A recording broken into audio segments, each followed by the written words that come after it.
Lorsque l'on utilise des langages de programmation, par exemple Python, JavaScript, PHP ou d'autres langages de programmation, on tombe sur des expressions que quelquefois on ne comprend pas lorsque l'on est débutant. Par exemple, on va tomber sur une expression variable et une autre expression fonction. Eh bien, le but de cette vidéo est d'expliquer avec des schémas et très simplement ce qu'est une variable en langage de programmation et également expliquer ce qu'est une fonction en langage de programmation. Commençons par parler de la variable. Pour faire simple, une variable est une unité de stockage dans notre programme.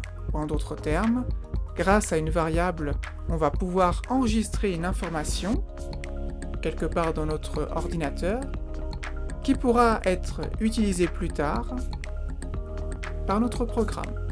Illustrons cela grâce à un schéma.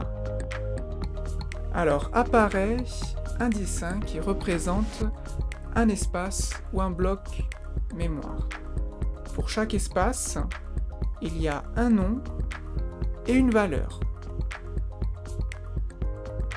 Et bien entendu, selon la taille totale de notre système, de notre ordinateur, nous pouvons avoir plusieurs espaces.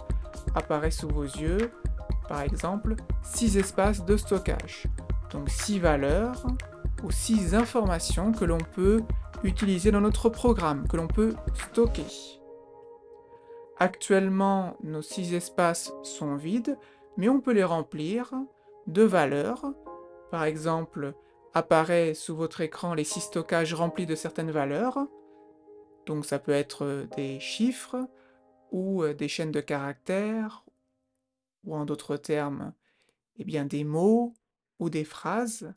Par exemple, nous avons nommé une variable A, et à l'intérieur, il y a une valeur 12.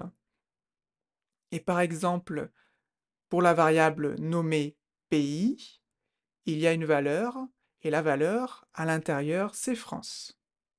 Concrètement, comment faisons-nous dans notre programme pour reproduire ce que nous avons illustré précédemment? Par exemple, avec la variable A.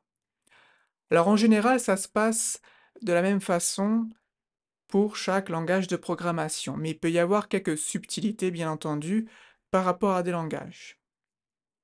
Mais de manière générale, pour créer une variable, on va la nommer dans un premier temps dans notre programme. Par exemple, A, on met un espace, on met ensuite le caractère égal, et ensuite à l'intérieur, plutôt juste à côté, on met la valeur, par exemple 12. Voilà. Donc ici, nous avons créé une variable qui s'appelle A, et à l'intérieur de cette variable, il y a la valeur 12. OK. Maintenant, si l'on veut utiliser cette variable, il nous suffit tout simplement d'utiliser donc le nom de la variable. Et normalement, les choses ou notre programme va afficher le contenu de cette variable.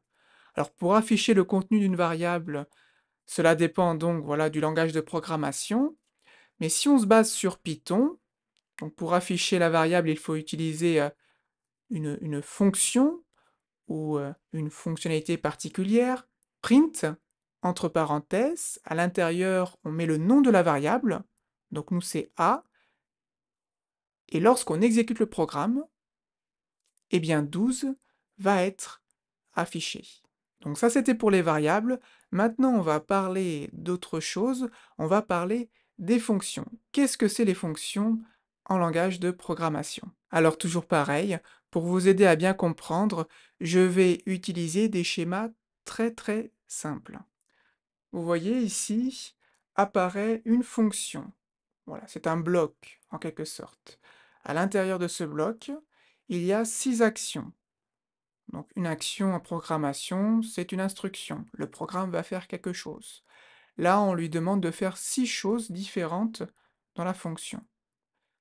Donc là, elle est prête, elle est créée, mais pour l'exécuter, donc il faut utiliser le nom de la fonction. Et là, par exemple, on l'exécute 2 fois, parce qu'on a écrit la fonction 2 fois dans notre schéma. Quel va être le résultat? Eh bien le résultat, c'est que les 6 actions vont être exécutées une première fois et elles vont être exécutées également une deuxième fois. Et quel est l'intérêt? Bien, c'est très simple. Au lieu d'écrire, eh bien, 12 fois une instruction, ou 12 fois, oui, voilà, une instruction, eh bien, je vais juste préparer la fonction. Donc, je vais écrire la fonction et je vais mettre 6 instructions. Et ensuite, eh bien, je pourrais tout simplement utiliser une seule ligne de code pour répéter, eh bien, les instructions qu'il y a dans une fonction. Et c'est très intéressant parce que si on utilise la fonction, par exemple, beaucoup de fois, 10, 12 fois, il est beaucoup plus simple de créer une fonction et ensuite de l'utiliser plutôt que, voilà, d'écrire 12 fois le contenu d'une fonction. En plus, si je modifie la fonction parce qu'il y a une erreur ou alors je veux améliorer celle-ci, eh bien automatiquement,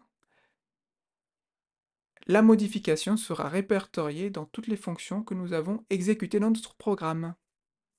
Et voilà, c'est très intéressant. Maintenant, normalement, vous comprenez exactement ce qu'est une variable et ce qu'est une fonction en programmation. Si vous vous intéressez aux variables et aux fonctions, peut-être que vous vous intéressez également au métier de développement web. Et vous posez peut-être la question, qu'est-ce qu'un développeur web? Bien, si c'est le cas, n'hésitez pas à aller voir la réponse dans la vidéo suivante.